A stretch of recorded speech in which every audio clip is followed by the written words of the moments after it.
Bagi para profesional yang bekerja di gedung-gedung ini, tolong Anda cek, Anda ikut membantu.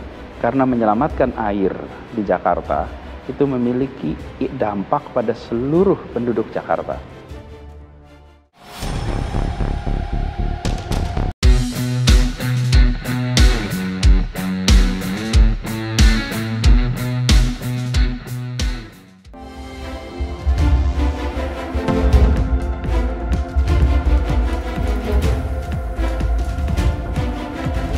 Bagi para profesional yang bekerja di gedung-gedung ini, tolong Anda cek, Anda ikut membantu.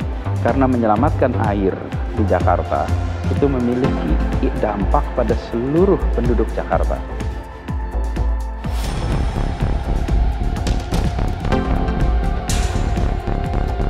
Penurunan permukaan tanah di Jakarta jelas tak bisa dianggap enteng.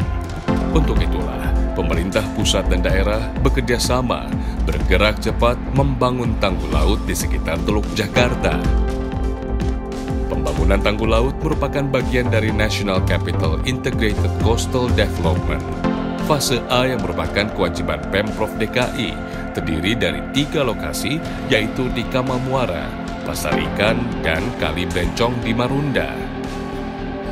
Selanjutnya, Kementerian Pekerjaan Umum dan Perumahan Rakyat menargetkan pembangunan tanggul laut raksasa lepas pantai pada tahun 2021 nanti, dengan biaya pembangunan mencapai 500 triliun rupiah. Hasil kerjasama dengan Belanda dan Korea Selatan. Ya, jadi solusi terhadap penurunan tanah itu ada 2 hal ya. Nanti solusi jangka pendek dan solusi jangka panjang ya. Untuk jangka pendeknya kita membuat tanggul itu yaitu sudah tepat ya, karena itu untuk mencegah rob datang ya. Tapi nanti untuk solusi jangka panjangnya sebenarnya kita harus melakukan water management yang lebih baik ya. Fokusnya itu ya kita memberhentikan pengambilan air tanah, kemudian mensubstitusi dengan sumber-sumber air lainnya. Itu sebenarnya solusi yang final dan permanennya seperti itu.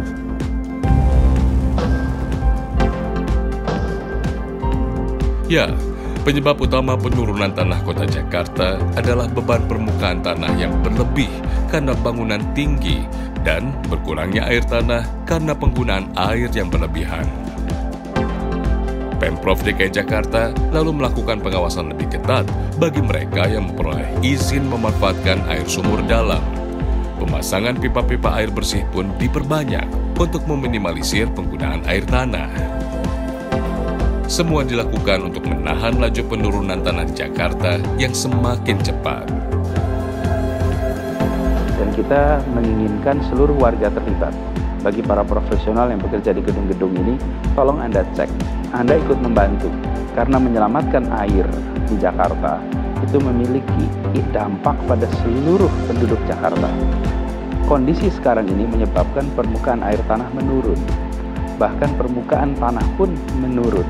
Dan kita mengetahui Indonesia menjadi salah satu perhatian, bahkan jadi berita dunia di sebuah sebuah koran terkemuka karena permukaan tanahnya turun. Dan siapa yang menyebabkan turun? Ya kita-kita yang menyedot air tanah dari sumur dalam. Sumur dalam itu di kedalamannya bisa lebih dari 200 meter.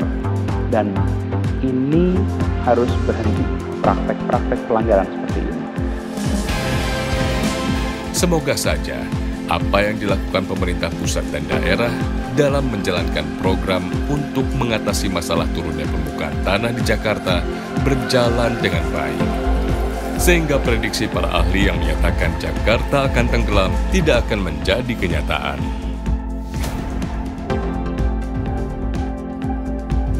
Penurunan muka tanah atau subsiden adalah silent killer yang secara perlahan namun pasti merusak, bahkan mampu menghilangkan suatu kawasan. Mengamankan sumber air alternatif dan mengatur dengan ketat izin penyedotan air tanah memang langkah tepat untuk mengurangi laju penurunan tanah di Jakarta.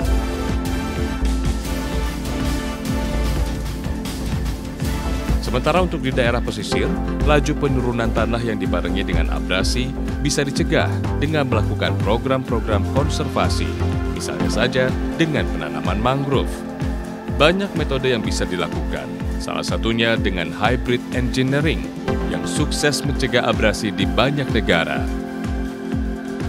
Hybrid engineering di Asia pertama kali diuji cobakan di Kecamatan Sayung, Kabupaten Demak, Jawa Tengah pada tahun 2013. Hasilnya sungguh memuaskan. Hybrid engineering memerangkap sedimen hingga akhirnya lahan di tepi pantai bisa ditanami mangrove.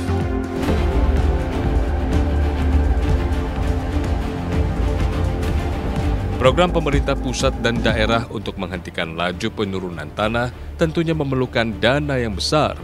Semua akan menjadi sia-sia tanpa kepedulian kita semua.